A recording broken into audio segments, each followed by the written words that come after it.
Breaking news, আম আদমি পার্টির 8 জন বিধায়ক অরবিন্দ কেজরিওয়াল থেকে চিঠি লিখে দলের প্রাথমিক সদর পদ থেকে পদত্যাগ করেছেন। আর এতটুকু জানা যাচ্ছে যে এই 8 জন বিধায়ক কংগ্রেসের সঙ্গে জোট হতে চলেছেন। এই 8 বিধায়ক কংগ্রেসের সঙ্গে সামিল হতে চলেছেন এবং এটা রাজনীতি মহলের সবচেয়ে বড় একটি কংগ্রেসের এক বড়জোর জয় বলে রাজনীতি মহলের ধারণা।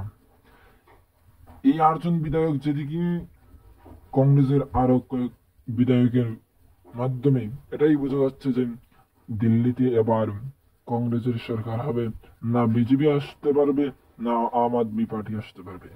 সেটা এই তো কিছুদিন আগে দিল্লির কলেজে এনএসইউআই ভোট হয়েছে, প্রায় 60 বছর পরে ক্ষমতায় এক শক্তিশালী হয়ে এনএসইউআই শক্তিশালী হয়ে সে জায়গায় সামিল হয়েছে। এই রাজ্য সরকার আম আদমি পার্টি সেটাও পারে নাই এবং দিল্লিতে এবিপি সারা ভারতবর্ষের প্রত্যেকটা জায়গায় প্রত্যেকটা জোর জবরদস্তি করে এবিপিরা রয়ে গিয়ে তারপরেও এনএসইউআইয়ের হাত থেকে জয় ছিনিয়ে নিতে পারে নাই। এটা দিল্লির মানুষ প্রমাণ করেছে এবং তৃতীয়বারের মতো কেজরিওয়ালকে আর আসতে দেওয়া হবে না। এবং এ রাজ্যে অর্থাৎ দিল্লিতে আবার কংগ্রেস সরকার, সেটা আপনারা লিখে নিতে পারেন, আপনারা দেখবেন ফলাফল আর আমাদের কথা। ধন্যবাদ সবাইকে। জয় কংগ্রেস।